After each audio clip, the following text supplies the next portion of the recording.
everyone, today I'm going to show you how I added a mini bullet journal to my existing journal. You can totally do this too if you want to keep things organized but not attached. After I set up my September layout, I realized that I wanted something to organize my projects without adding to the existing journal. I also wanted it as its own book so I can continue to use this until the pages run out. So technically it's not tied to a specific month, but for now I put it in with my September layout. I decided to make a mini version of my notebook to fit perfectly in the pocket of the original one. It's smaller and has less pages, so it doesn't add that much bulk when it's closed. To start, I am making the journal the same exact way as I did the original. It's super simple and you can find the DIY tutorial in the description below. I'll also have the mini measurements below for you to reference if you want to try this out. The only difference is that I glued the pocket insert on the outside of the tabs, and I didn't add elastic because the original one already has it. One thing I want to point out as I continue to show you how I put this together is that my purpose for the bullet journal determined what I need to make and how I ended up setting it up. It is such a creative tool to help guide you on your path, whatever that may be. So if you're a student, you'd want different trackers than someone who wants one to focus on travel. So my point being, determine your journal's purpose and then design it however way you want it to be. Add a pencil holder, cut the pages to create cool layouts, or change the shape of it altogether. At the end of it all, just remember to make sure you have fun.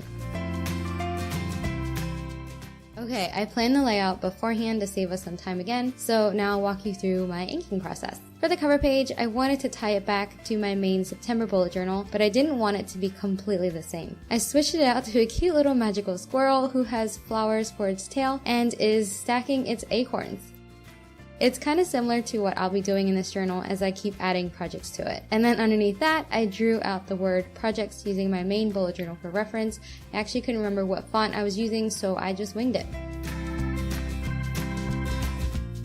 Moving on to my table of contents, I drew the word contents up on top, added some flowers to tie it back with the whole florally theme. Then underneath that, I will be adding my projects as I continue working on them on the left, dotted lines and leads to the page number on the right, using my pencil lines as my guides. Super clean and super simple. I left the actual second page blank again to continue to give it a storybook feel. And then my next spread is the beginning of the project entries and a sneak peek of my next video. So on the left, I created a little title for the project, t-shirt upcycle, and then underneath that is what the project is about. I actually didn't follow my dot grid, so my text is slanted and I think I have some spelling mistakes again, but that's okay, it's still readable. My next project is a challenge for me to come up with a cute dress design using only 2 t-shirts. I only thought about the back of the project for now because I want that to be the focal point. I want to keep the dress itself very simple and almost basic so that it can be worn casually as a sundress or a cover-up, and it'll be easier for any beginner sewers to follow along. I'm using my microns to add different line weights to the sketch and give it more life. No color to keep it consistent with the feel of the entire journal so far. I honestly thought that my fashion sketch would have been out of place in my journal, but everything looks pretty good together. So as a small final tip, you never know until you try, and you don't need talent to try.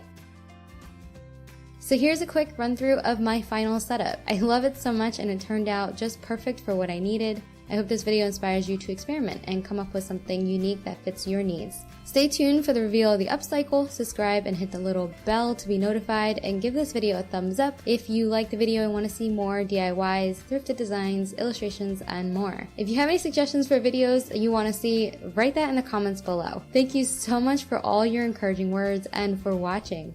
I'll see you next time. Bye!